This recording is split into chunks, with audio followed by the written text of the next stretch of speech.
Also da de pama namalege samolya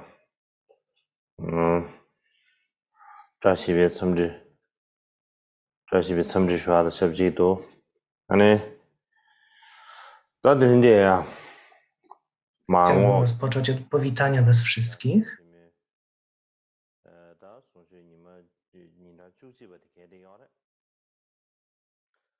Dzisiaj mamy 11. dzień naszych letnich nauk Marngok.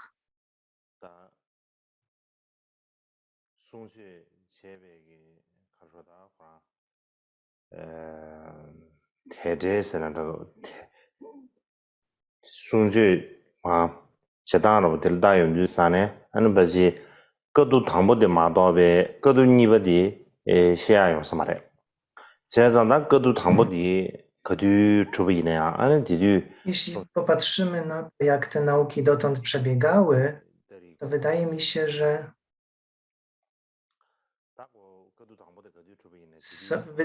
się, że idzie nam to dość wolno i nie wydaje mi się, żebyśmy dotarli do omówienia drugiej rady i prawdopodobnie skończymy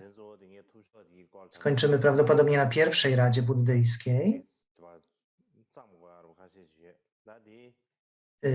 O 11 września, skończymy nauki 9 września, 11 września będziemy mieli Pudżę Buddy Shakyamuniego.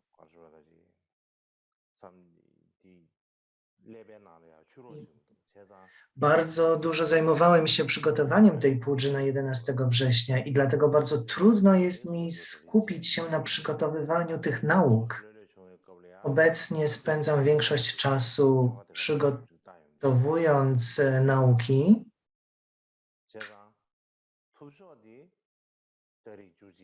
Tak więc teraz już skupiam się przede wszystkim na naukach, ale jak mam czas, to patrzę na tekst tej Pudży, czy wszystko tam jest w porządku i wprowadzam zmiany.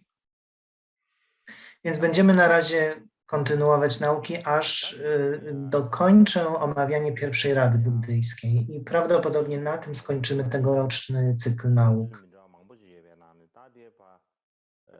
Ostatnio mówiliśmy o różnych relacjach, które pojawiają się w różnych tradycjach, jak przebiegała pierwsza rada. Podzieliłem ją na dwie części. Mamy dwa różne sposoby na omawianie tych wydarzeń.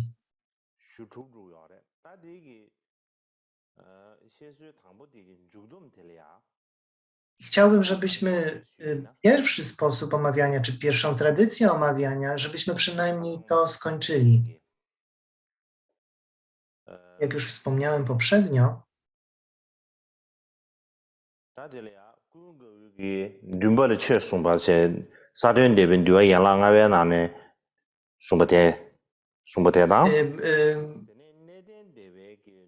teraz, a więc poprzednio mówiliśmy o tym, jak doszło do rady, teraz chciałbym przejść do tego, jak Ananda nauczał Chanę.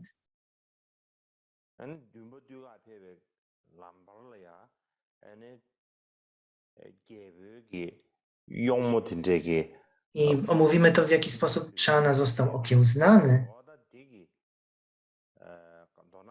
Powiemy o tym, jak kobiety od króla Udajany ofiarowały szaty Anandzie.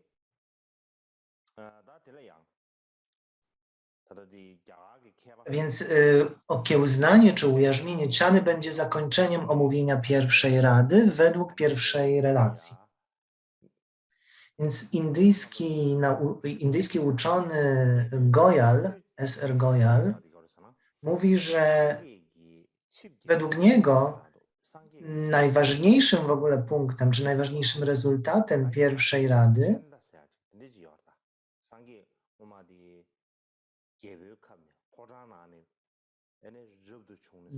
była kwestia właśnie woźnicy Buddy, który nosił imię Chana. To on, kiedy Budda uciekł z pałacu, kiedy Siddhartha uciekł z pałacu, to on zawiózł Buddę właśnie. W języku Pali Channa, po tybetańsku Dunpa. On był osobą o dość gwałtownym charakterze, był dość trudną osobą. Zawsze, zawsze powodował różne problemy w sądze.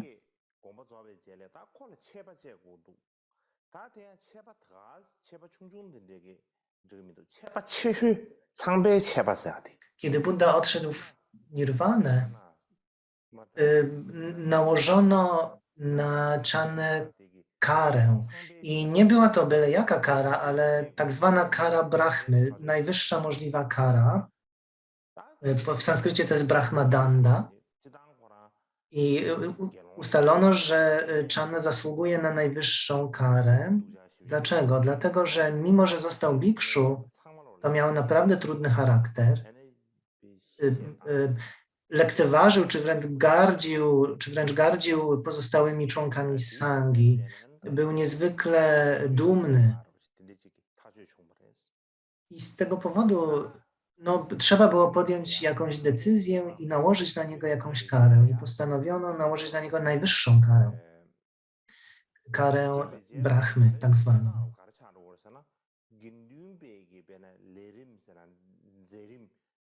Kiedy tę karę na niego nałożono, Channa nie wolno mu było brać udziału w żadnej działalności sangi. On wtedy przyznał się do swoich win, zobaczył w ogóle, że popełnił jakieś błędy i przyznał się do tego i odczuł głęboki żal. Ostatecznie osiągnął też status arhata. I ten indyjski uczony S.R. Goyal uważa, że w ogóle najważniejszym rezultatem pierwszej rady była właśnie ta decyzja, żeby nałożyć.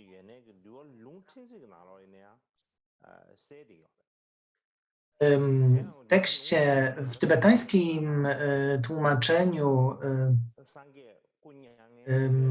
subtelniejszych punktów dyscypliny, w tłumaczeniu tybetańskim tradycji Mulla Sarvastivady napisano, że kiedy Buddha jeszcze zanim Buddha odszedł w nirwanę, Ananda powiedział do niego: Channa ma trudny charakter, jest bardzo uparty, jest pełen gniewu, źle traktuje bikszu. Co powinniśmy zrobić z nim, kiedy Bhagavan odejdzie? Tak się zwrócił do Buddy, Ananda. Na to Buddha odpowiedział: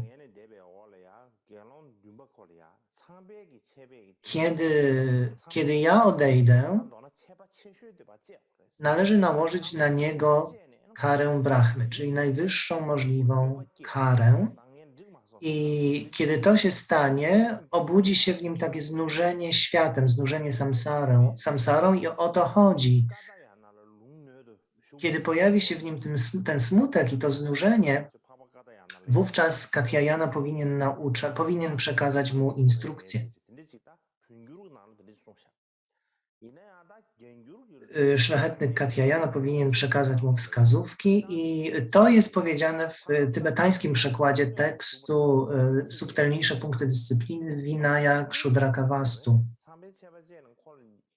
W chińskim przekładzie są generalnie te same słowa, ale nie ma mowy o tym, że Katyayana powinien mu przekazać wskazówki, natomiast wszystko inne, czyli że powinno się nałożyć karę Brahmy i że powinno się w nim wzbudzić znużenie samsarą, jest również wymienione, jest również w chińskim przekładzie o tym mowa.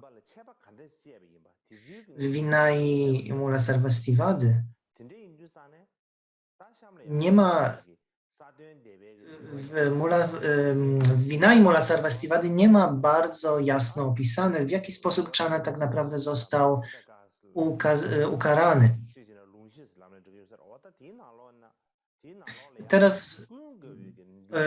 Teraz według tradycji Vinai w 5 częściach szkoły Mahi Siasaka będziemy mówić o tym, w jaki sposób Ananda nauczał Channę Dharmy.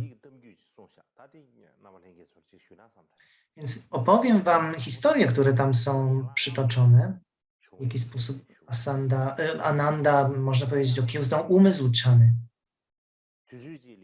I właśnie na początek Vinaya w 5 częściach szkoły Mahi Siasaka. Pewnego razu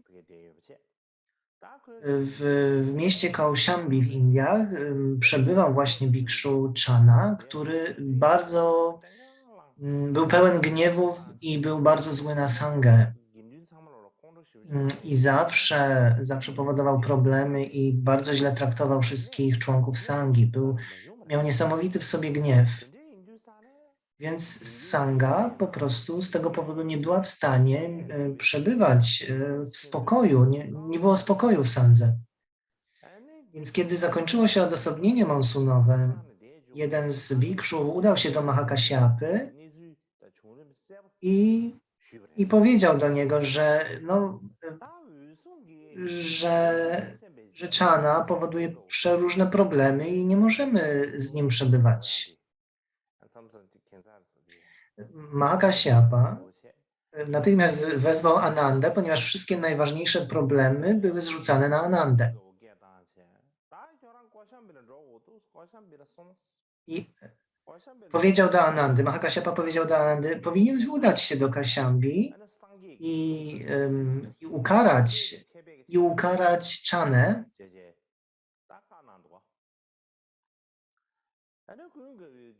słowami Buddy, słowami Sangi oraz nałożeniem na niego kary Brahmy. Ananda przyjął to zadanie i udał się tam wraz z 500 bikszu, znowu około 500 bikszu. Więc Ananda wziął około 500 bikszu, udał się do Kaushambi, gdzie przebywał Chana. Kiedy Chana o tym usłyszał, że przybywa Ananda i 500 bikszów, wyszedł im na powitanie.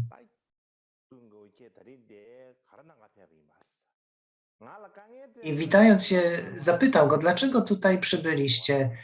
Mam nadzieję, że nie przybyliście tutaj, żeby utrudnić mi życie. Ananda odpowiedział, przyszliśmy, żeby ci pomóc. Jak możecie mi pomóc? Zapytał Chana. W jaki sposób mi pomożecie? Ananda odpowiedział do Chany, Buddha kiedyś, a teraz Sangha, nakazała mi, aby cię ukarać karą Brahmy. Chana nigdy nie słyszał o czymś takim jak kara Brahmy, więc zapytał, na czym polega kara Brahmy? Ananda wyjaśnił, polega ona jest bardzo ciężka, bardzo sroga. Kiedy zostanie ona na ciebie nałożona, to wszyscy bikszu, wszyscy bikszuni, świeccy i kobiety i mężczyźni praktykujący muszą zerwać z tobą wszelkie relacje, nie mogą więcej z tobą rozmawiać. Nawet jeśli ty do nich pójdziesz, to oni nie mogą z tobą rozmawiać, nikt nie może z tobą rozmawiać. Więc ta kara, kiedy nikt z sangi nie może z kimś rozmawiać, z daną osobą rozmawiać, w ogóle się do niej odzywać, to jest właśnie kara Brahmy. Chana, kiedy zrozumiał, na czym to polega, rzucił się na ziemię i powiedział do Anandy, to tak naprawdę jest tak, jakby mnie zabić. To możecie mnie tak naprawdę zabić, to będzie dokładnie to samo, jak narzucenie na mnie tej kary. Na to Ananda powiedział, nie martw się. Ponieważ Buddha powiedział mi w przeszłości, że dzięki tej karze Brahmy ty osiągniesz urzeczywistnienie. Dlatego nie martw się, wstań, a ja cię będę nauczał dharmy. Więc Chana wstał i Ananda przekazał mu nauki dharmy. Przekazał mu wiele wspaniałych nauk dharmy, których Chana wysłuchał.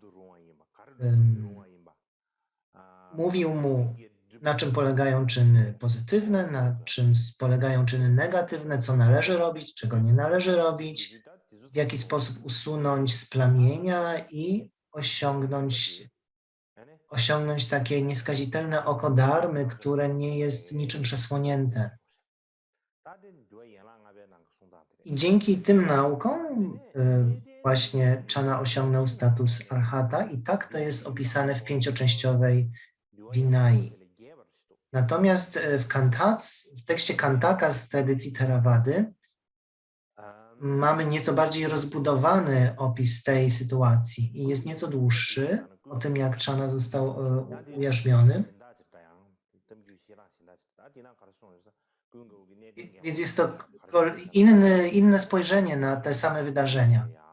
Kiedy to Ananda powiedział do starszych bikszu, zanim Buddha odszedł w nirwanę, powiedział do mnie, kiedy odejdę, wówczas sangha powinna się zgromadzić i powinna nałożyć karę Brahmy na Chanę. Ananda poinformował więc Sangę o tym i starsi mnisi odpowiedzieli: Anando, nigdy nie słyszeliśmy o karze Brahmy. Na czym ona polega? Czy zapytałeś Buddy, na czym polega kara Brahmy? Ananda odpowiedział: tak, zapytałem Buddy, na czym polega kara Brahmy. Buddha odpowiedział na to, że kara Brahmy polega na tym, że kiedy Chana będzie mówił czy będzie chciał rozmawiać z jakimś bikszu, to oni nie mogą rozmawiać z nim. Nie mogą mu nic powiedzieć, nie mogą go ganić, nie mogą go karcić. W ogóle nie mogą się do niego odzywać. Jest to właśnie kara Brahmy. Na to starsi odpowiedzieli: dobrze, skoro na tym polega kara Brahmy, to powinieneś udać się do Chany i nałożyć tę karę na niego. Prawdopodobnie wszyscy inni się bali to zrobić, ponieważ była to naprawdę sroga kara, więc zawsze wysyłano Anandę. I zresztą powiedzieli do Anandy, to tobie Buddha o tym powiedział i tobie kazał narzucić mu karę Brahmy. Na to Ananda odpowiedział: czcigodni, posłuchajcie mnie, jakże ja mam iść i nałożyć karę Brahmy na Chana? On jest taki pełen gniewu, ma taki ciężki charakter, jest taki uparty. Ja się boję, że on mnie po prostu pobije, jeśli ja mu powiem o tym. Na to starsi powiedzieli: Anando, masz rację, może rzeczywiście powinieneś pójść tam do niego z kimś, więc weź ze sobą kilku mnichów. Na co Ananda przystał i właśnie z kilkoma mnichami udał się w poszukiwaniu Chany.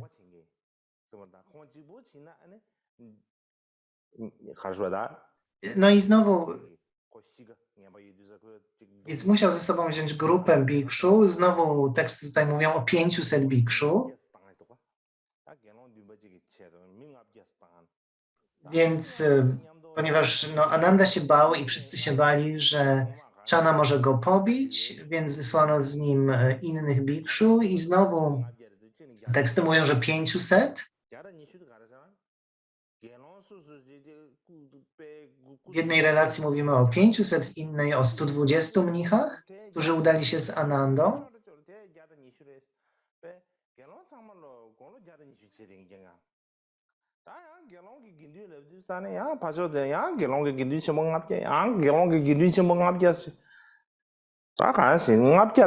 Zawsze generalnie, jeśli mówimy o wielkiej sandze, to najczęściej mówi się o 500. Wręcz wydaje mi się, że w Indiach wtedy nie znano innych liczb, jak tylko 500 i 120, bo to jedyne liczby, które występują w tych tekstach, kiedy mówimy o liczbie mnichów. Ale nie wydaje mi się, żeby one były w jakikolwiek sposób wiarygodne. Raczej są to takie liczby po prostu symboliczne, mówiące, że było tych mnichów bardzo dużo. No tak czy inaczej, Ananda i I Owi-Mnisi wzięli łódź i udali się do Kausiambi i dopłynęli do parku króla Udajany. Więc król Udajana posiadał swój park. W tym parku Ananda usiadł pod drzewem. Król Udajana natomiast w tym czasie przebywał na przyjęciu, na pikniku z kobietami, ze służącymi z kobietami i również udali się do parku w tym samym czasie, kiedy znalazł się tam Ananda. I kobiety powiedziały, że do króla, słyszałyśmy, że Ananda jest tutaj, że nauczyciel Ananda jest w parku i że siedzi u stóp drzewa. Więc kobiety zapytały króla, wielki królu, nasz nauczyciel Ananda jest w parku i siedzi u stóp drzewa. Tak słyszałyśmy. I bardzo byśmy chciały pójść i go zobaczyć. Zapytały króla o zgodę, by mogły pójść i zobaczyć Anandę. Król się zgodził i powiedział, tak, możecie iść i spotkać się z Anandą. Więc wszystkie te służące, wszystkie te kobiety udały się do Anandy, złożyły mu pokłony i usiadły przy nim. Ananda nauczał ich dharmy, przekazał im porady, zachęcał je, inspirował. One były bardzo z tego powodu szczęśliwe, bardzo były zadowolone. I ponieważ były tak bardzo szczęśliwe, przekazały Anandzie w darze 500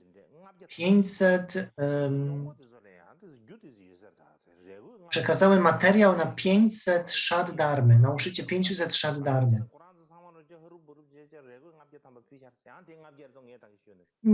Zupełnie nie mam pojęcia, jak one to zrobiły. Być może po prostu miały ze sobą jakiś materiał i akurat starczało go na 500 szat dharmy. I znowu mówimy prawdopodobnie o 500, bo jest 500 bikszu. One usiadły obok niego. Potem po naukach znowu złożyły pokłony, okrążyły Anandę i wróciły do króla Udajany. Kiedy król zobaczył, że kobiety wracają, przyszedł do nich i zapytał, czy udało wam się zobaczyć z Anandą? Kobiety odpowiedziały, tak, właśnie widziałyśmy się z nauczycielem Anandą. Król zapytał, czy dałyście mu jakieś dary? Kobiety odpowiedziały, wielki królu, dałyśmy czcigodnemu Anandzie 500 kawałków materiału, czy materiał na 500 szat dharmy. Król się na to rozgniewał i zbeształ te kobiety, mówiąc, cóż ten Ananda, który jest żebrzącym mnichem, zrobi z taką ilością materiału? Przecież on nie jest sprzedawcą. Na co mu aż tyle materiału? Przecież nie będzie stał przy ulicy i nie będzie tego sprzedawał, ani nie otworzy sklepu z tkaninami. Co on z tym wszystkim zrobi? Więc król bardzo zbeształ te kobiety. I wtedy sam postanowił,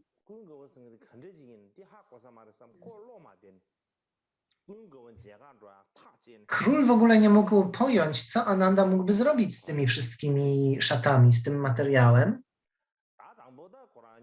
Więc postanowił sam udać się do Anandy. Spotkali się. Oczywiście król również przekazał mu wyrazy szacunku i rozmawiali o dharmie i o innych tematach, które zasadniczo sprawiały, że umysł króla był bardzo rozluźniony, szczęśliwy. I w końcu król zapytał Anandy,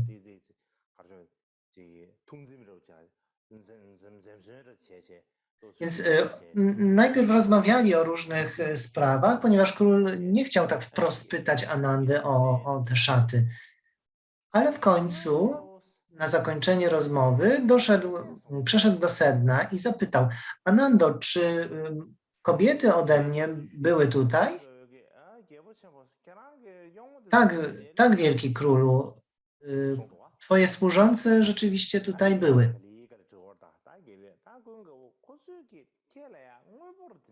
Król musiał bardzo ostrożnie prowadzić tę rozmowę. Anando, czy kobiety coś ci dały, coś ci przekazały w darze? Tak, królu, przekazały mi materiał na 500 szat darmy. Król wtedy zapytał: czcigodny Anando, a co ty zrobisz z tak wielką ilością materiału?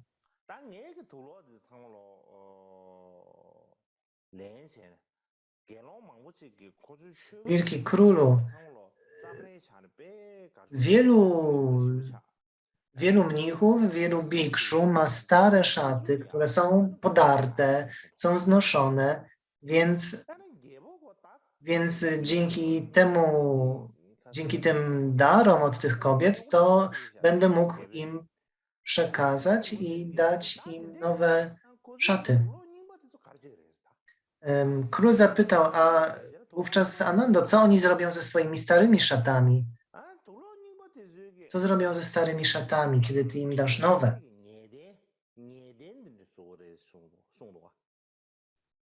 Ananda odparł: królu, mnisi wezmą stare szaty i przerobią je na koce, na kołdry czy na koce.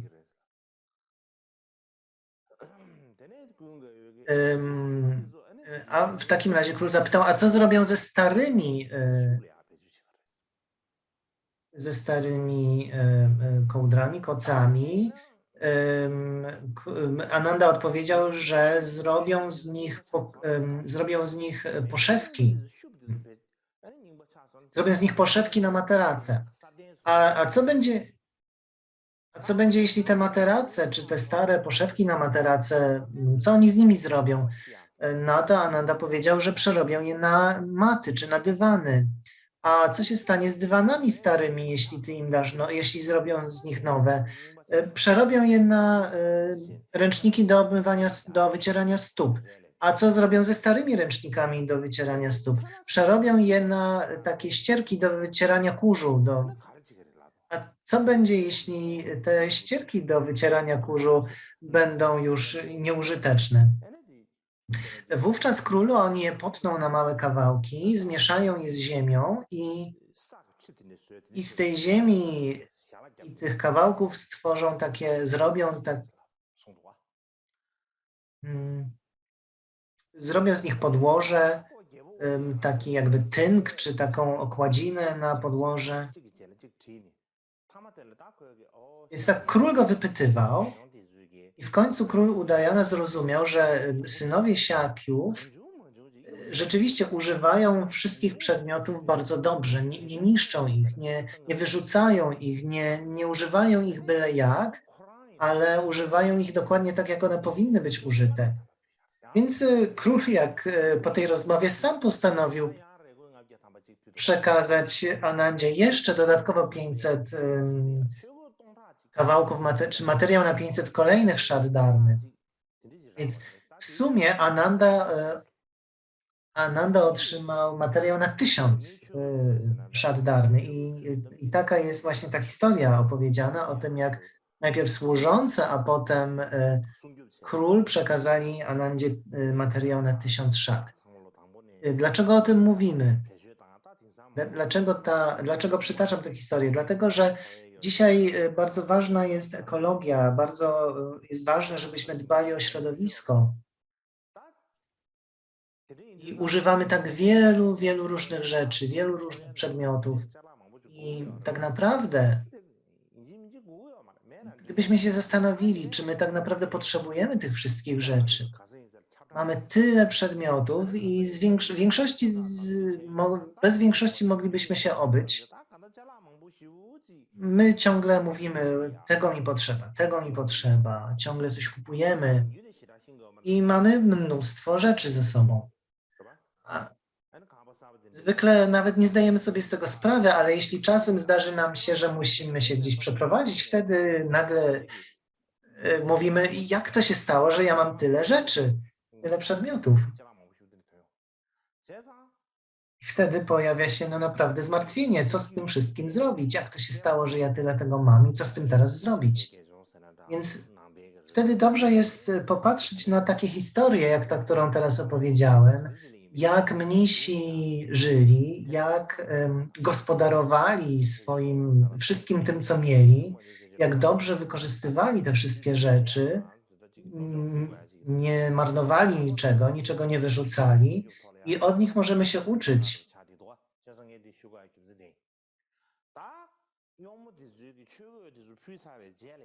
I zwłaszcza dzisiaj, kiedy tak ważne jest, żeby dbać o środowisko, to taka historia jest bardzo pouczająca.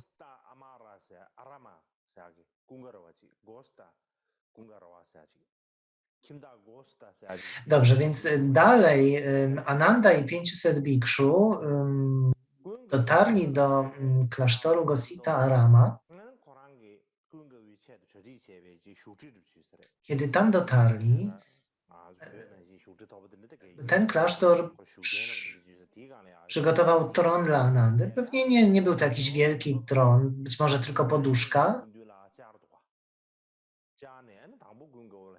ale Ananda usiadł na tym tronie czy na tej poduszce i również Chana tam przybył, żeby porozmawiać z Anandą i również usiadł na poduszce.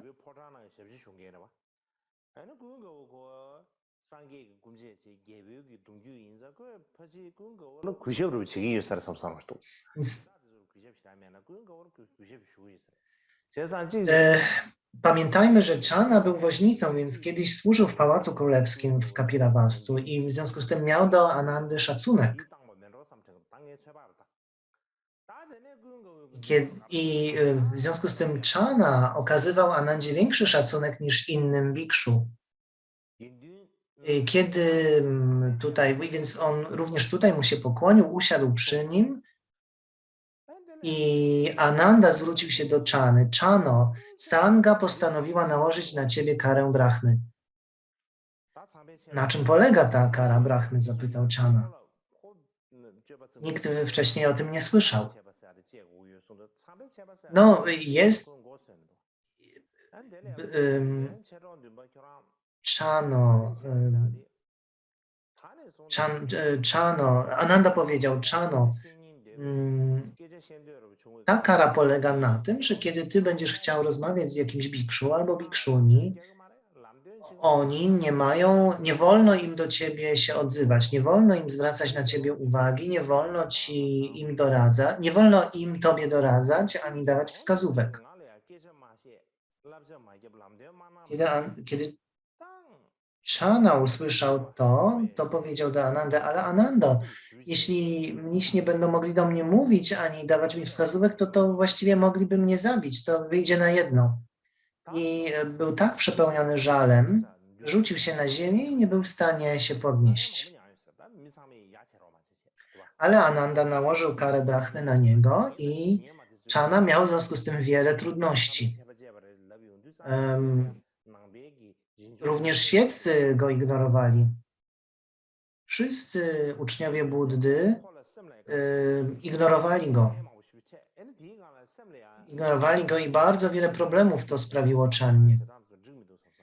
Stopniowo, dzięki temu wszystkiemu, powstało w nim takie jakby sumienie się obudziło i również taki żal. Zobaczył, że w przeszłości był bardzo niedbały i bardzo nie okazywał szacunku. I powoli zaczął w nim zbierać taki żal i wzbudził w sobie wysiłek i wielki taki zapał. Dzięki temu osiągnął stan arhata.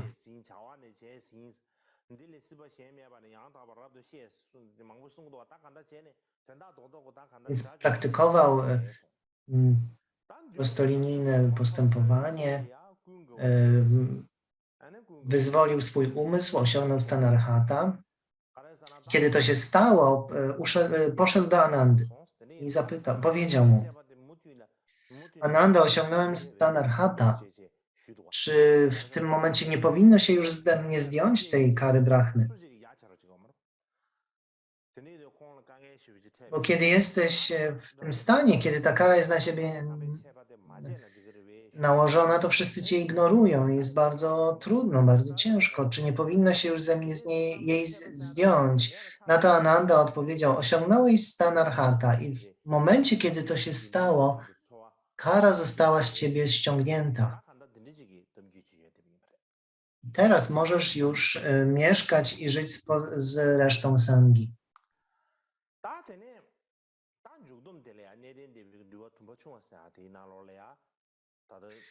W kantatce, w tekście Kantaka Theravady bardzo krótko napisano, że podczas rady poświęconej Vinai było dokładnie 500 bikszu. I dlatego właśnie, że było nie mniej i nie więcej niż 500 bikszu, tę radę poświęconą Vinai nazywamy czasami radą 500. I następnie pojawiają się takie strofy, które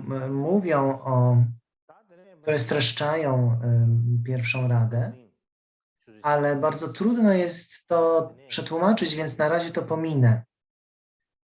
Nie ma na razie potrzeby o tym mówić dzisiaj. Teraz będzie 30 minut przerwy.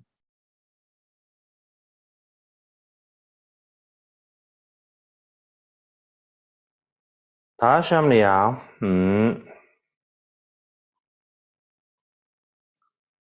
아주 그것도 담배 거기, 거리야, 가된 수업지 나올래야,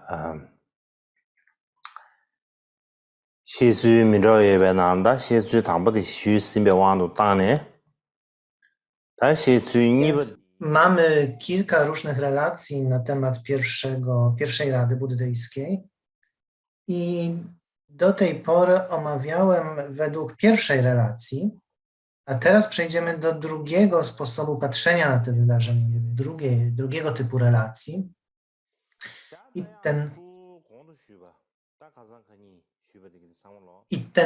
ta druga relacja pochodzi przede wszystkim z literatury Prajna Paramity, z wielkiego komentarza do 100 000 ślok Prajna Paramity. Pierwszy sposób patrzenia, czy pierwszy rodzaj relacji oparty był głównie na literaturze Vinai. Więc mamy te dwie jakby relacje.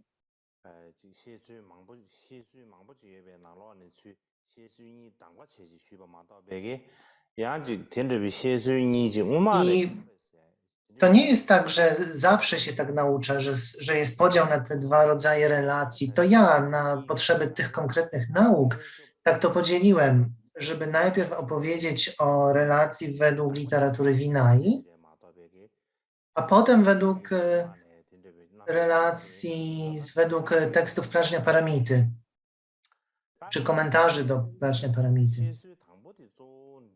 Więc to nie jest tak, że zawsze się to w ten sposób naucza tego.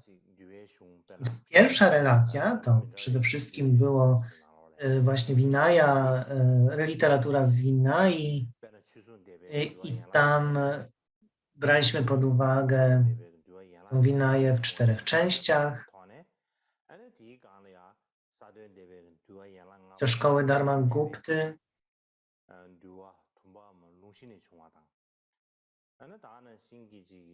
ze szkoły Dharma Guptaki.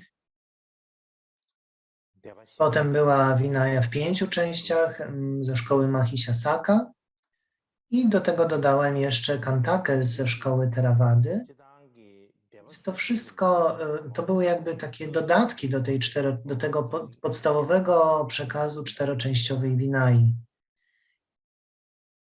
I mam nadzieję, że dzięki temu, że opowiadam Wam o tej pierwszej radzie z punktu widzenia tych różnych tekstów, to będziecie mieli lepszy pogląd na to, jak to wyglądało. A jeśli chcemy mówić o kontekście pojazdów, czy to był mniejszy pojazd podstawowy, czy większy, to do tej pory mówiliśmy o tym z punktu widzenia śrawaków. No i teraz przechodzimy do tego, jak to jest opisane w wielkim komentarzu do Prajna Paramity w 100 tysiącach ślok.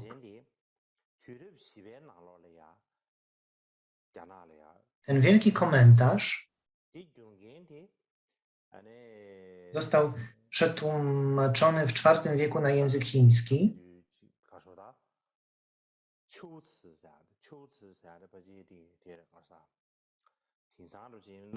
Zhuce to był chiński tłumacz tego, który mieszkał w dzisiejszym Xinjiangu.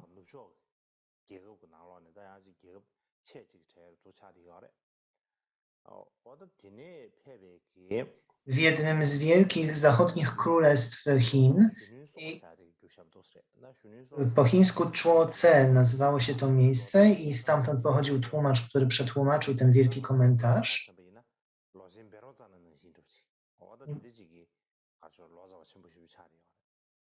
Więc, przepraszam, tłumacz nazywał się Kumarajiva, był wielkim, bardzo ważnym tłumaczem na język chiński wczesnych tekstów buddyjskich.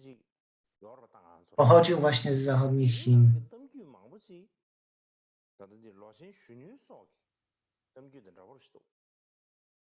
Przetłumaczył historię życia Vairochany.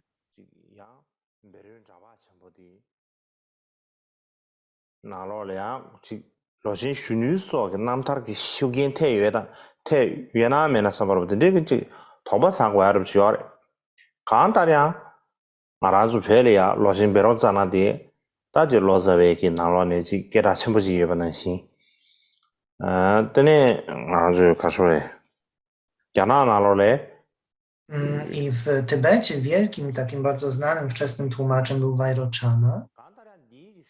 To z kolei jednym z najbardziej znanych tłumaczy w Chinach był właśnie Kumarajiva.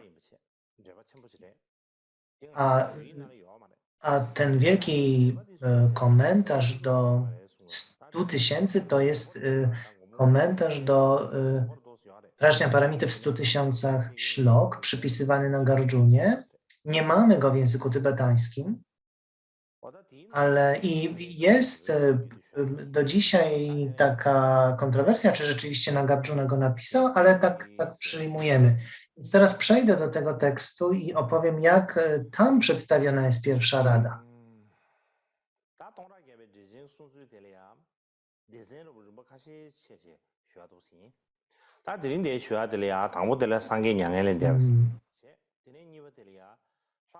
Więc dzisiaj opowiem o wydarzeniu Parinirwanie Buddy według tego komentarza.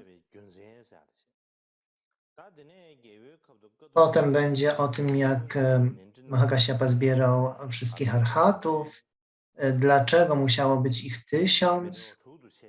Potem powiemy o tym, jak w mieście Rajagryha odbyła się ta rada, o tym, jak Ananda był oskarżony o dokonanie błędów, o przewiny. Więc w tej kolejności opowiem o tych wydarzeniach. Zaczynamy od Parinirvany Buddy, według tego komentarza do Prajna Paramity 100 tysięcy ślok. Powiedziano tam, że relacja pochodzi pierwotnie z sutry recytowania Dharmy, Dharma Sangiti Sutra. Kiedy Buddha odszedł w nirwanę, w parinirwanę, ziemia zatrzęsła się 6 razy. Kiedy o tym mówimy, kiedy mówimy o tym, że ziemia zatrzęsła się 6 razy, więc chodzi o jakieś wstrząsy i miało to miejsce 6 razy.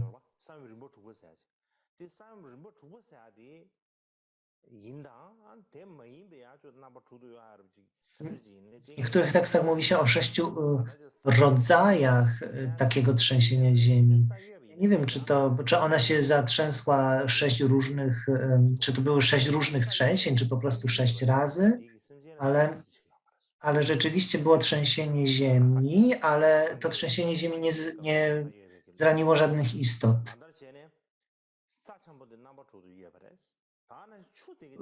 Również mówi się o tym, że ziemia się zatrzęsła, kiedy Buddha osiągnął stan Buddy.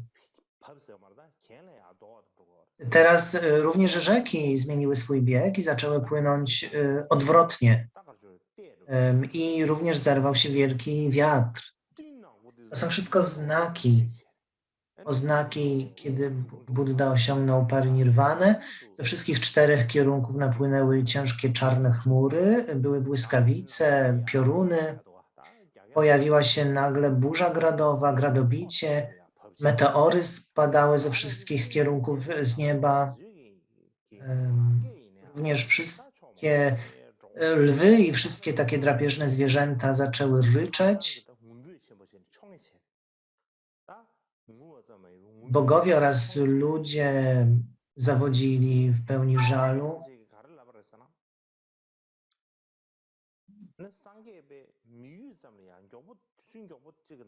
I wszyscy mówili, że w jednym mgnieniu oka Buddha osiągnął nirwanę i oko świata zostało zaślepione.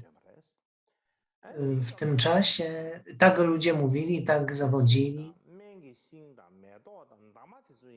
I również rośliny lecznicze, kwiaty, płatki, wszystkie złamały się, wszystkie pękły, spadły się. Wielkie góry zawaliły się, skruszyły się. Ogromne fale uderzały w brzegi, ogromne fale w oceanach uderzały w brzegi. Wciąż właśnie trzęsła się ziemia. Zbocza górskie się otwierały, drzewa się łamały. Chmury i dym przypływały ze wszystkich kierunków, więc to były takie straszne, przerażające znaki. Jeziora, strumienie, rzeki zagotowały się i stały się takie mętne, brudne. I zwykle nie widzimy tylu meteorów na niebie, ale wtedy był ogromny deszcz meteorów, również w środku dnia widoczny. Wszyscy ludzie, wszyscy bogowie byli przepełnieni żalem, smutkiem.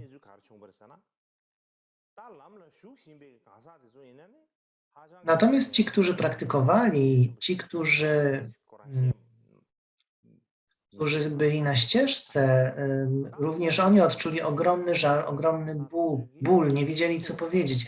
Natomiast ci, którzy już osiągnęli stan, ścieżkę więcej nie uczenia się więcej, pomyśleli sobie, ale przecież wszystkie zjawiska są nietrwałe, więc również Buddha musiał odejść w nirwanę.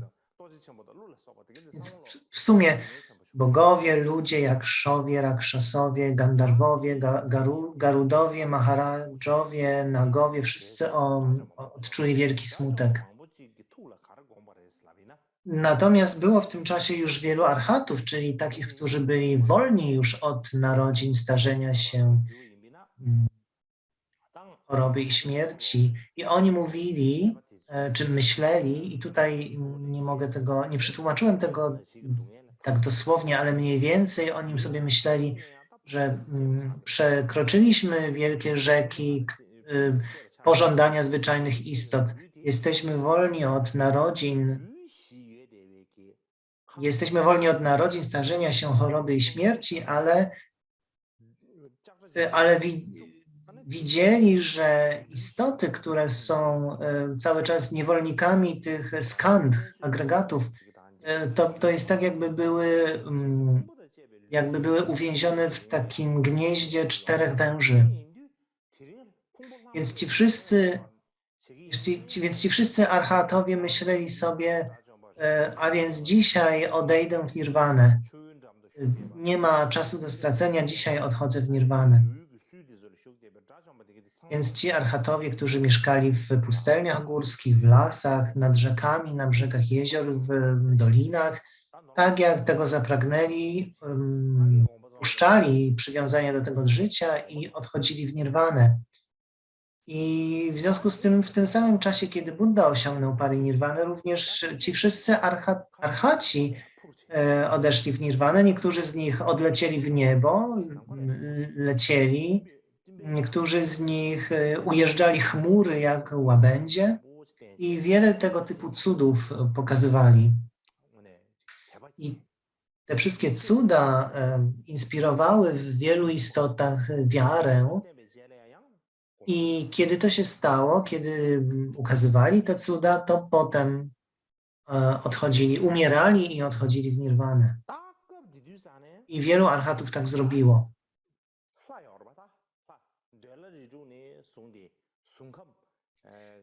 I również bogowie z sześć rodzajów bogów z sfery pożądania, ale też również z wyższych sfer, sfery foremnej. Wszyscy ci bogowie widzieli tych arhatów, którzy odchodzą w nirwanę i pomyśleli sobie, że kiedy Buddha teraz odszedł w nirwanę, to również wszyscy jego uczniowie, którzy osiągnęli wyzwolenie, też odchodzą w nirwanę.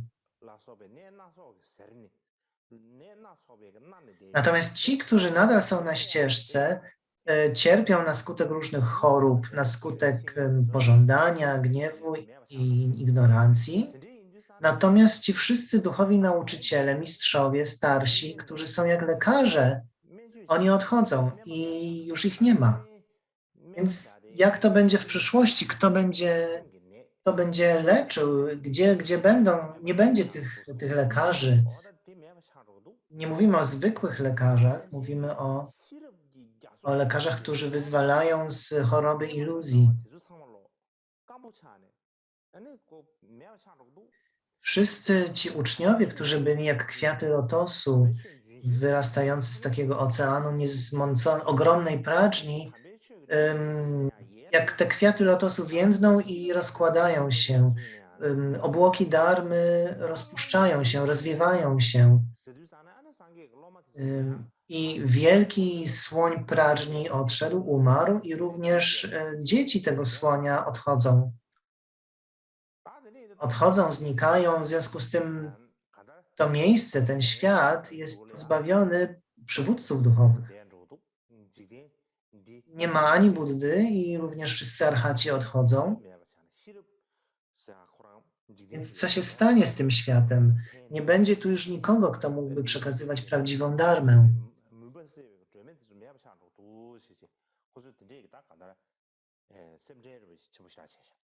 Nie będzie żadnego światła, które może oświetlać drogę, ścieżkę.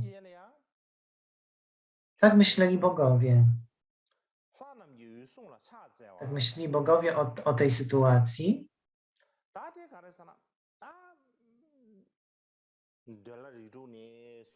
I następnie bogowie przybyli do Kasjapy. To jest kolejne wydarzenie opisane w tym komentarzu. I bogowie złożyli pokłony Mahakasjapie. Bogowie zwykle nie myślą za wiele, nie mają za wiele do roboty, tylko siedzą sobie w swoim samadhi, ale tym razem bardzo byli zmartwieni, co będzie z tym światem, kiedy nie ma ani Buddy, ani tych nauczycieli. Więc udali się do Mahakasjapy, owi bogowie, złożyli mu pokłony do jego stóp i powiedzieli, też to jest takie tłumaczenie pobieżne, wypowiedzieli pochwały do Kasjapy. Ty żyjesz długo i porzuciłeś pożądanie, gniew i dumę. Twoje ciało ma barwę złota z dżambu. Jesteś wspaniały, błyszczysz, jesteś wspaniały, błyszczy twoja cera, twoja skóra błyszczy, jest przepiękna, wyżej i poniżej, z góry do dołu.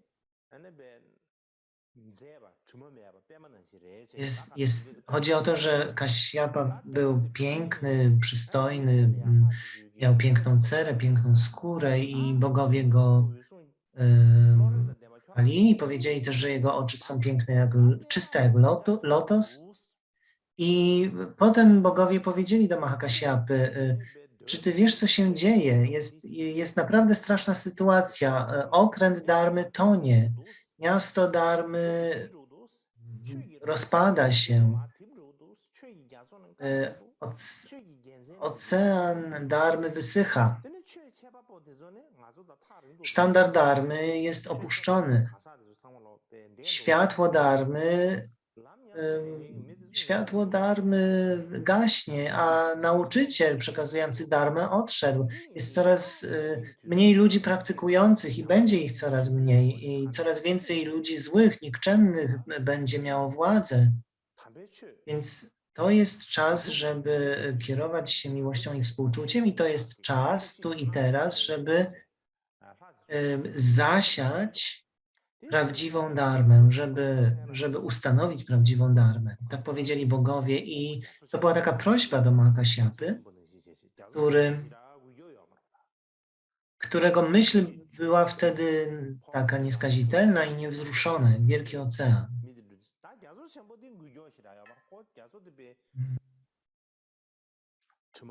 Jak taki wielki ocean, który się nie porusza, jest nieporuszony.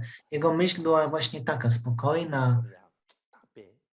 Natomiast wszyscy bogowie byli w panice, byli bardzo zmartwieni. Mówili, że to jest nieprawdopodobnie niebezpieczna sytuacja. A on właśnie był taki spokojny i niesplamiony. Te jego myśli były niesplamione. I po długim czasie on odpowiedział bogom. To, co mówicie, jest prawdą. Tak jak mówicie, już niedługo w tym świecie nie będzie więcej prażni, nie będzie w ogóle prażni. Świat będzie wypełniony pełną ignorancji, iluzją. Ludzie nie będą w stanie rozróżnić, co jest właściwe, co jest dobre od tego, co jest złe. Pozytywnych czynów od negatywnych czynów. Będzie to kompletna ciemność. I w ten sposób właściwie Kasiapa właściwie nic konkretnie nie powiedział. Nie powiedział, że on ustanowi dharmę, ale nic tak naprawdę nie mówiąc, przyjął prośbę bogów. Więc bogowie znowu wykonali pokłony do jego stóp i natychmiast w ciągu jednej chwili wrócili do swoich siedzib. A więc po tym, jak Buddha odszedł, jest mowa tutaj o tym, że bogowie uznali, że należy coś zrobić, ponieważ i Buddha, i wszyscy archaci znikają i trzeba w jakiś sposób zachować dharmę, dlatego udali się do Mahakasiapy. A Mahakasiapa powiedział, że rzeczywiście na świecie nie będzie już prażni i w związku z tym, nie mówiąc tego, tak naprawdę powiedział, że coś z tym zrobi, chociaż nie powiedział tego wprost, ale tymi słowami przyjął ich prośbę. Następny punkt tej relacji to jest to, jak Kashyapa zebrał arhatów.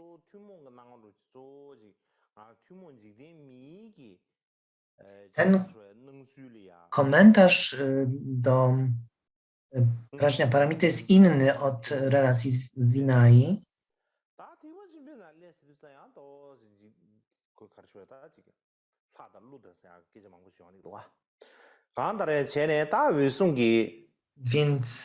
Więc tam, gdzie była relacja z punktu widzenia Śrawaków, Vinai, była mowa o tym, jak widzą to zwykli ludzie. Nie było tam nagów, bogów i tak dalej, natomiast tutaj właśnie są bogowie, są inne istoty i właśnie jest mowa o tym z punktu widzenia Mahayany, że to bogowie wyrazili tę prośbę. I Mahakasyapa pomyślał sobie wówczas, co ja mogę zrobić, żeby te nauki, które są tak trudne do osiągnięcia, nawet przez 3 nieskończone kalpy, co mogę zrobić, żeby one pozostały? I tak myślał. I myślał sobie dalej, że jeśli nauki mają pozostać na długi czas, to musimy je zebrać razem w sutry, w Abhidharmę i w Vinaję. Musimy je po prostu wszystkie zebrać razem, zrobić z nich taki kanon. Tylko wtedy one będą mogły pozostać przez długi czas.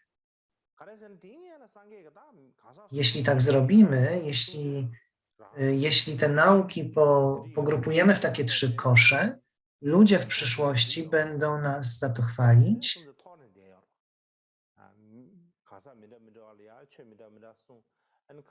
I ponieważ te nauki są dość takie rozproszone, są w różnych miejscach, są na różne tematy, to nie powinny być w jednym takim dużym zbiorze, ale właśnie w 3, w zależności od tematu. I żeby te nauki nie znikły, to powinniśmy je zebrać właśnie w 3 kosze, w 3 tematy.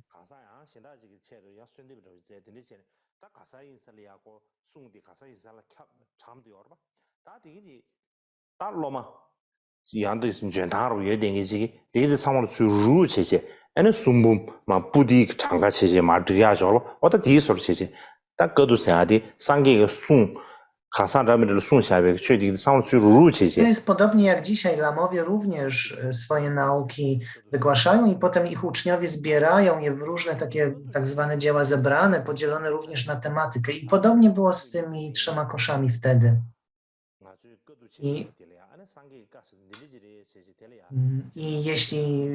właśnie warunkiem tego, żeby tak sobie pomyślał Mahakasyapa, warunkiem tego, żeby te nauki zostały, to będzie pogrupowanie ich w takie 3 tematy, w 3 kosze. I ludzie, Buddha w ciągu wielu wcieleń przechodził przez mnóstwo trudności i problemów. Przeszedł tak wiele problemów, pokonał tak wiele problemów, włożył tak wiele wysiłku, kierując się miłością i współczuciem do niezliczonej liczby istot i w końcu osiągnął prawdziwą dharmę i nauczał ją istot. Więc to jest dharma, którą Buddha, niezależnie od trudności, na jakie napotkał, zgromadził i szerzył. Więc teraz powinniśmy również tę dharmę zachować, żeby dalej istoty były oswajane, ich umysły były okiełznane. Więc Mahakasyapa zdecydował, że tak trzeba zrobić. Udał się na szczyt góry Meru. Tam uderzył w tak zwane Gandhi. To jest taka deska, czy taka tablica drewniana, którą się uderza miedzianą. Przepraszam, to jest taka miedziana deska, miedziana tablica, w którą się uderza, kiedy na przykład się zwołuje sangę na Sojong i inne wydarzenia. Więc on to wszedł na górę Meru, uderzył w to Gandhi i krzyknął: uczniowie Buddy, aby odpłacić za życzliwość zwycięzcy, jeśli wciąż pamiętacie o Buddzie, nie odchodźcie w nirwanę. Nie musicie odchodzić w nirwanę, nie musicie umierać. Pozostańcie tutaj, żebyśmy zebrali nauki. I ten dźwięk tego Gandhi i dźwięk głosu Mahakasyapy wypełnił cały świat, czy cały system świata 3000. Wszyscy go słyszeli w całym wszechświecie, w tym naszym wszechświecie. Prawdopodobnie nie wszystkie istoty, ale ci, którzy już osiągnęli jakieś cudowne mocy, wszyscy słyszeli. I wszyscy uczniowie, którzy osiągnęli te cudowne moce, przybyli do Mahakasyapy, zebrali się i Mahakasyapa powiedział do nich: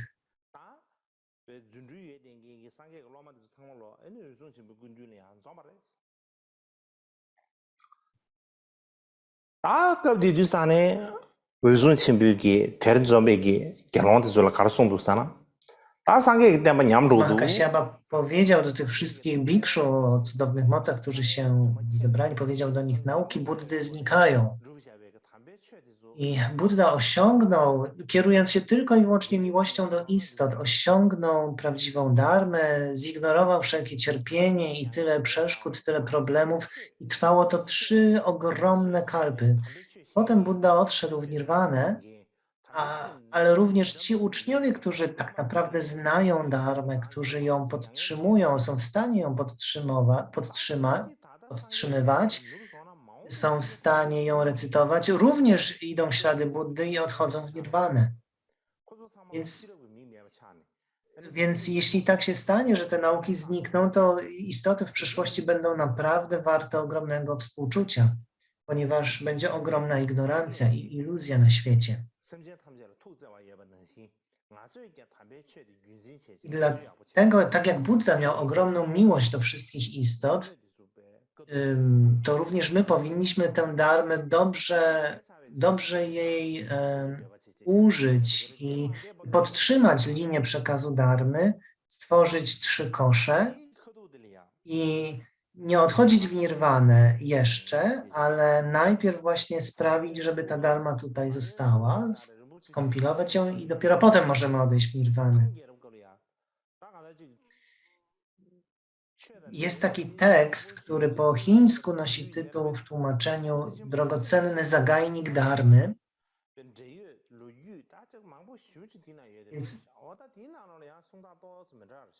Więc są różne takie historie i różne teksty, które mówią o tych wydarzeniach. I ten tekst pochodzi z czasów dynastii Tang. Jest to tekst podobny jest to tekst Mahayany, który mówi, że 7 dni po tym, jak Buddha odszedł w nirwanę, Mahakasyapa powiedział do 500 arhatów: wy, arhaci, uderzcie w Gandhi, aby wezwać arhatów ze wszystkich kierunków, arhatów, którzy posiadają 6 rodzajów jasnowidzenia. Powinniście ich zaprosić ze wszystkich krain Buddy do tego zagajnika 2 drzew Sal, Yamaka Shalakawana, gdzie Buddha odszedł. Należy ich zaprosić. Więc powinniście wszyscy udać się w te różne kierunki i tych wszystkich arhatów tutaj sprowadzić i wtedy odbędziemy taką radę tych wszystkich arhatów. I wam, którzy macie takie moce, pójście i przybycie do tych różnych krain i sprowadzenie tych arhatów nie zajmie długo. To jest tylko taki czas, który potrzebny jest na wyciągnięcie ręki. I mówi się, że ci wszyscy arhaci ze wszystkich światów przyprowadzili 800 milionów 8 tysięcy arhatów, którzy wszyscy się zgromadzili, aby wysłuchać dharmy.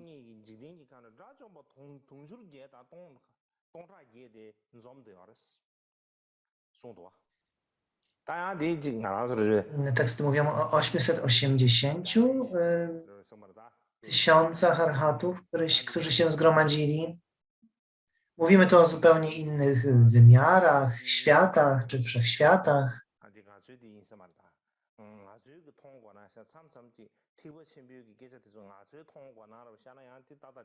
Więc to jest właśnie charakterystyczne dla Mahayany, że tam jest mowa o tych różnych światach.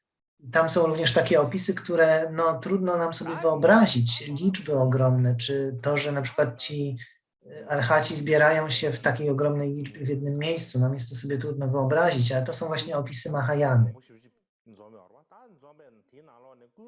W każdym razie ogromna liczba arhatów z tych wszystkich światów się zebrała,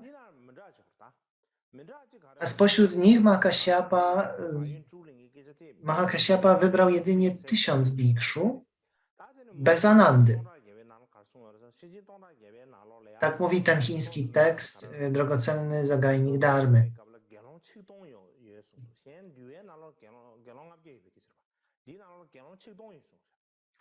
I ten tekst różni się od komentarza do Prażnia Paramity, bo w tym komentarzu, jak również w Vinai, mówi się o 1000 bikszu, natomiast tutaj jest mowa o tej ogromnej liczbie, z której dopiero Mahakasyapa wybrał 1000 bikszu bez Anandy, który został wyrzucony z tej rany, że został niezaproszony.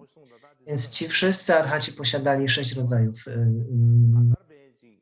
rodzajów jasnowidzenia, mieli 3 rodzaje wiedzy, mieli wyzwolenie, nie mieli żadnych przeszkód w samadhi, znali wszyscy 3 kosze nauk, znali również teksty i nauki nie tylko buddyjskie, ale też niebuddyjskie, aby dzięki nim móc aby móc o nich rozmawiać i okiełznać również niebuddystów. Teraz dlaczego 1000 został wybrany, albo w ogóle dlaczego inne teksty mówią, że tam było tylko 1000 uczniów? Więc komentarz do Prajna Paramity mówi, że było 1000 bikszu. W tym wielkim komentarzu jest mowa, że przybyła niezliczona liczba arhatów przybyła, ale Mahakasyapa wybrał jedynie 1000. Dlaczego? Dlaczego nie chciał więcej? I odpowiedź na to jest taka, że kiedy król Bimbisara osiągnął stan arhata, również 84 000 ministrów z jego orszaku osiągnęło stan arhata. I w tym samym czasie, co król Bimbisara, i wydano w Pałacu Królewskim wtedy rozkaz, aby natychmiast przygotować pożywienie dla 1000 bikszu. Taka tradycja powstała. Tę tradycję kontynuował również jego syn Ajatasatru, król Ajatasatru. I Mahakasyapa pomyślał sobie, że jeśli będziemy musieli zawsze, za każdym razem iść po jałmużnę, to niebuddyści będą nas nękać, będą podejrzliwi, więc będzie dużo trudności i lepiej by było, gdybyśmy podczas odbywania tej rady w ogóle nie wychodzili.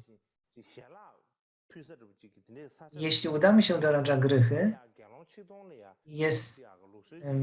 gdzie jest przygotowane miejsce na odbycie tej rady, to lepiej będzie, jeśli król przygotuje pożywienie, będą darowizny z pożywienia dla 1000 bikszu i będzie po prostu łatwiej przygotować to miejsce i przygotować to jedzenie dla 1000 bikszu niż większej liczby. I dla nas również, dla bikszu będzie łatwiej się zebrać i będzie łatwiej zebrać te 3 kosze dharmy i dlatego właśnie więcej jak 1000 nie powinno ich być. Więc Mahakasyapa i 1000 bikszu przybyli na górę Sempa w Rajagryha, a król Ajatasatru, Mahakasyapa powiedział do króla Ajatasatru: proszę, przygotuj dla nas pożywienie i przynoście nam codziennie to pożywienie i dzięki temu my dzisiaj zaczniemy i będziemy wszystkie sutry i w ogóle wszystkie nauki zbierzemy w 3 kosze, i nie będziemy musieli opuszczać tego miejsca, nie będziemy musieli nigdzie chodzić. Więc jeśli to pożywienie będzie nam dostarczone, to my nie będziemy musieli nigdzie opuszczać tego miejsca, będziemy mogli te nauki zbierać. Znowu w tekście drogocenny zagajnik dharmy zacytowane są teksty Vinai z Mahasangiki, które opisują zbieranie tych tekstów w 3 kosze. Opisują zbieranie tych tekstów i mówi się tam, że Mahakasyapa i 1000 bikszu przybyli do Rajagryhy, ale więc było 1000 bikszu. Według Vinai Mahasangiki było 1000 bikszu z Mahakasyapą, więc przybyli do Rajagryhy, przygotowywali zakwaterowanie, przygotowywali miejsca do spania, poduszki, zrobili też tron dla Buddy. Po prawej stronie od tronu było miejsce dla Sariputry, a po lewej dla Maudgalyayany. Następnie poniżej przygotowali tron czy poduszkę dla Kasyapy i pozostałe miejsca do siedzenia.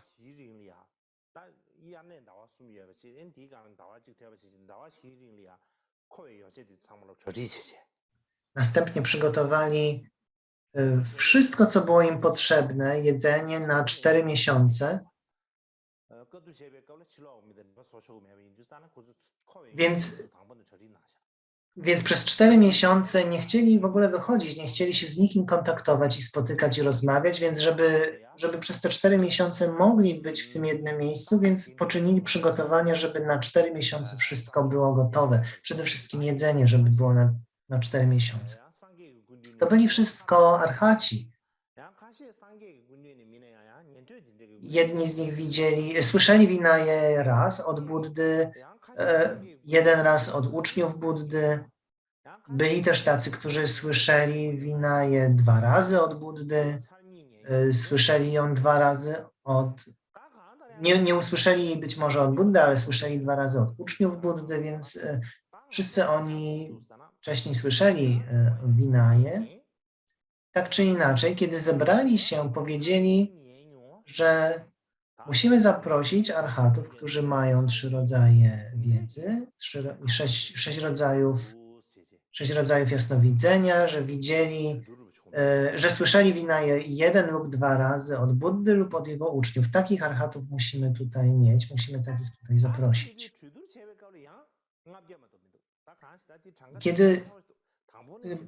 Kiedy to powiedzieli, to dodali, że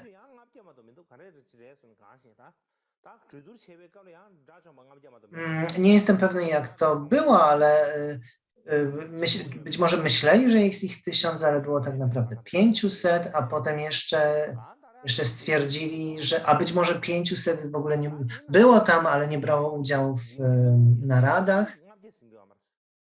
W każdym razie w samej radzie, w samych naradach miało brać udział 500, ale oni stwierdzili, że z tych 500 tak naprawdę jeszcze 2 brakuje, że tak naprawdę jest 498. I powiedzieli, że ale my absolutnie musimy mieć dokładnie 500 bikszu tutaj na tę naradę.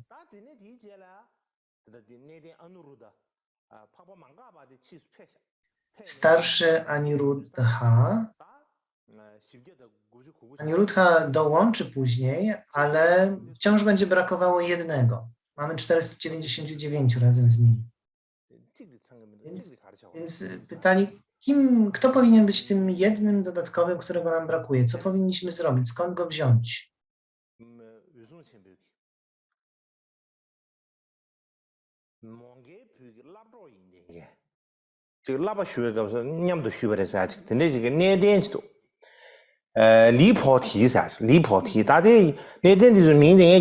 Był taki mnich, który jeden ze starszych mnichów nazywał się, mamy tutaj jego chińskie imię Lipoti, więc jego chińskie imię brzmi Lipoti, on przyjął ślubowanie od Maugalyayany. Mahakasyapa powiedział do niego, powinieneś udać się do nieba 33 i przyprowadzić stamtąd pewnego bikszu, którego imię też mamy po chińsku Shuotina. Powinieneś go przyprowadzić i on będzie tym 500 bikszu. Powiedz mu, że Buddha odszedł w nirwanę i że bikszu się zgromadzili, żeby zebrać nauki i żeby przybył. Więc Lipoti udał się do nieba 33, tak jak mu powiedział Mahakasyapa, spotkał się z bikszu Shuotina.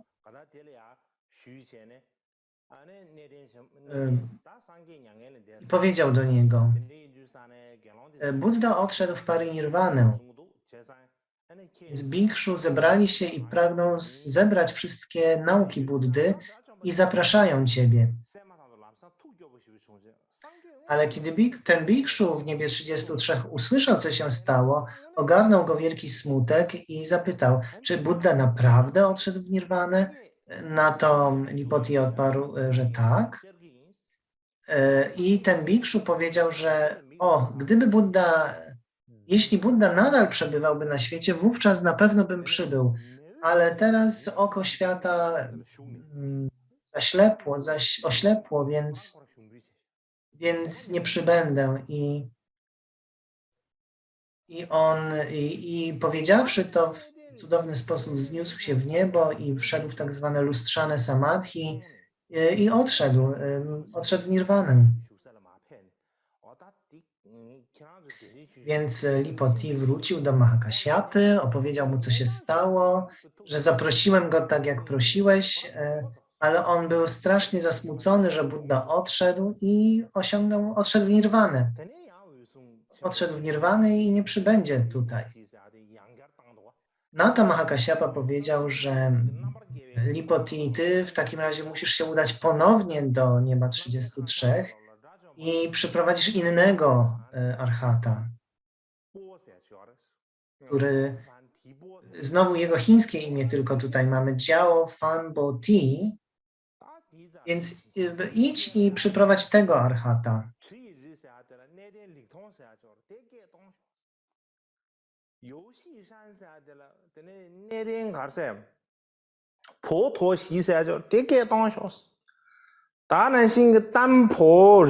jeszcze jest inny starszy, mieszkający na górze, której tutaj jego świątobliwość też wymienia chińską nazwę i zaproś też jego. Jest jeszcze jeden na górze Yuoshi Shan. I jest jeszcze jeden na górze Yuduo Luo. To jego też zaproś. Jest też Upatisia, student, uczeń Maudgalyayany. Jest jeszcze uczeń Sariputry, to ich też zaproś. Więc wysłał Lipoti, żeby tych wszystkich arhatów, wszystkich starszych bikszu zaprosił. Więc oczywiście Lipoti musiał mieć już cudowne moce, bo inaczej nie byłby w stanie udać się do nieba 33. Udał się do pałacu,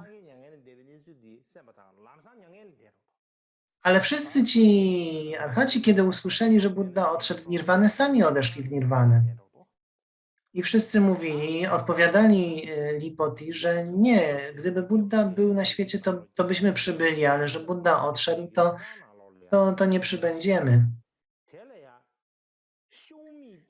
Lipoti udał się do pałacu wielkiego króla Vajśrawany i kolejnego archata o nazwie Xiu Mi Duo zaprosił. Ale ten powiedział to samo, Buddha odszedł w nirwanę. Najpierw Lipoti powiedział do niego, Buddha odszedł w nirwanę, a mnisi zebrali się, żeby zebrać nauki i zapraszamy ciebie, a on również był bardzo zasmucony, zapytał, czy Buddha rzeczywiście odszedł w nirwanę. Lipoti to potwierdził i on wtedy znowu stwierdził, gdyby Buddha był nadal na świecie, to bym przybył, ale skoro odszedł w nirwanę, to świat zaślepł i również odleciał w niebo i odszedł w nirwanę.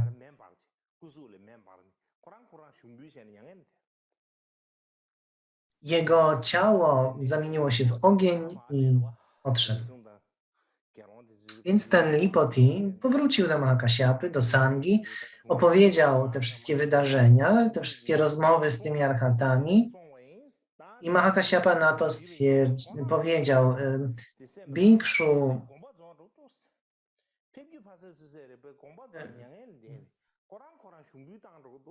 powiedział Mahakaśyapie, że oni wszyscy, kiedy się dowiedzieli, co się stało, to natychmiast odeszli, umarli i odeszli w nirwanę. Na to Mahakaśyapa powiedział, lepiej jest, żebyśmy już zaprzestali. Nie będziemy więcej nikogo zapraszać, nikogo więcej nie będziemy wołać, ponieważ kogokolwiek zaprosimy, to odchodzi w nirwanę. Jeśli tak nadal będziemy szukać tych arhatów, to oni wszyscy odejdą w nirwanę i nikt nie zostanie i nie będzie żadnego pola zasługi już więcej na tym świecie, więc może lepiej zaprzestańmy. Nie zapraszajmy już więcej nikogo.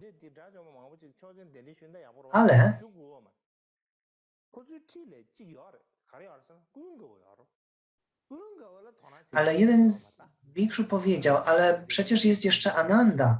On był...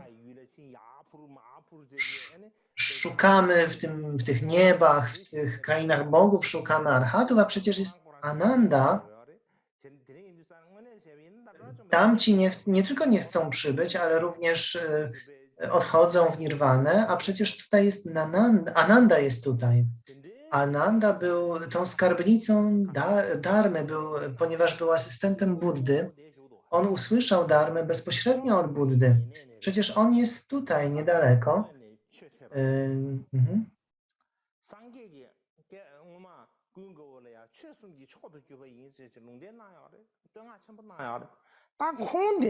I w przeszłości Buddha powiedział, że Ananda był jednym z 3 najważniejszych, jeśli chodzi o właściwości, najważniejszych uczniów, więc powinniśmy go zaprosić.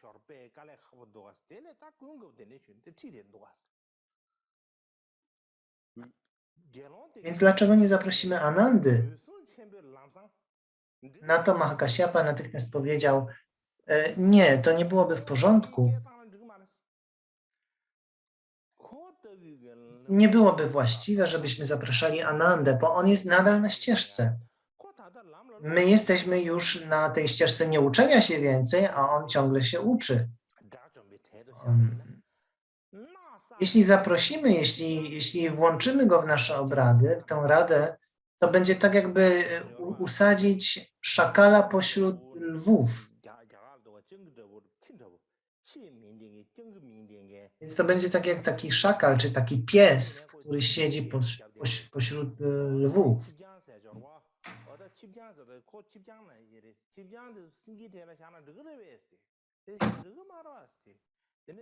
Więc to będzie bardzo źle wyglądało, jeśli pośród lwów będzie siedział szakal, albo taki jakiś lis, czy taki pies, taki wilk.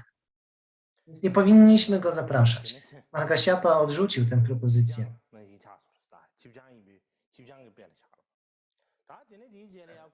I ponieważ przyrównał go do szakala.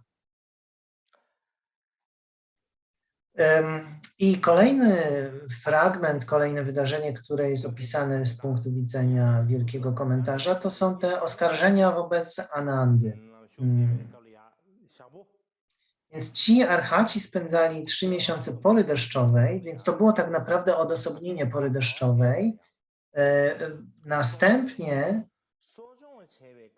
w czasie tej pory deszczowej, pierwszego dnia, 15 miesiąca pierwszego dnia zebrali się, Sangha się zebrała, aby przedyskutować Vinaję. Mahakasyapa wszedł wówczas w samadhi i swoim boskim okiem zobaczył, że Ananda, więc on spojrzał na tych wszystkich arhatów zebranych i chciał zobaczyć, jaki poziom urzeczywistnienia mają. I jedynym, który nie miał tego urzeczywistnienia, był Ananda, który zobaczył, że on wciąż nie porzucił negatywnych stanów umysłu. Kiedy Mahakasyapa wyszedł z samadhi, więc według tej relacji Ananda już tam był. I przy wszystkich mnichach podszedł do Anandy i wziął go za rękę i powiedział mu, że pozostali bikszu wszyscy już usunęli swoje splamienia i są nieskazitelni.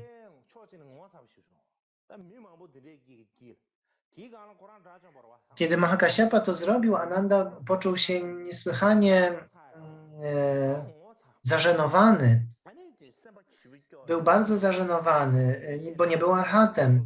Był bardzo smutny, zaczął płakać i powiedział sam do siebie, czy pomyślał sobie, spędziłem 25 lat jako asystent Buddy. Przebywałem z Buddą i nigdy nie doświadczyłem aż takiego cierpienia, takich trudów mentalnie, jak teraz doświadczam. Buddha naprawdę jest istotą pełną wielkiego współczucia, więc on by mi wybaczył i zrozumiał nawet kogoś takiego jak ja. Dla Buddy jemu to nie robiło różnicy. Buddha był w stanie mi przebaczyć. On by mnie nie wyrzucił.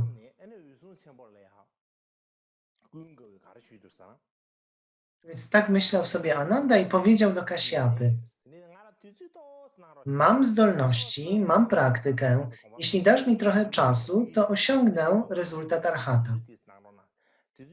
Nie wyrzucaj mnie, daj mi tylko trochę czasu, ponieważ praktykowałem i mam do tego zdolności, jestem w stanie to zrobić. Jestem pewny, że jestem w stanie osiągnąć rezultat.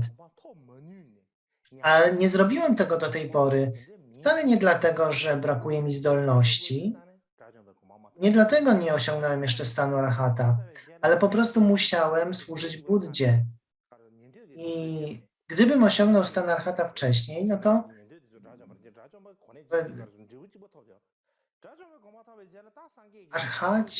arhaci mają ten sam poziom urzeczywistnienia, wszyscy.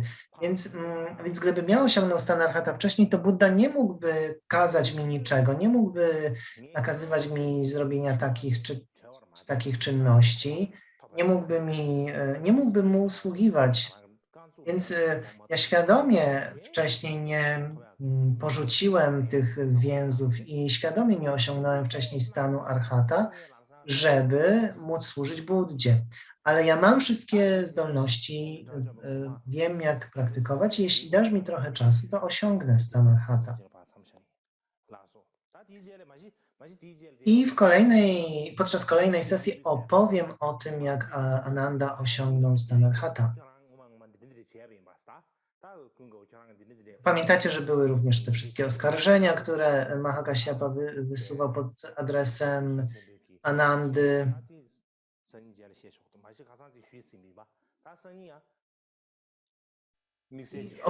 Już o nich mówiłem, ale chciałbym o tym powiedzieć jeszcze raz bardziej szczegółowo, więc to będzie podczas kolejnej sesji.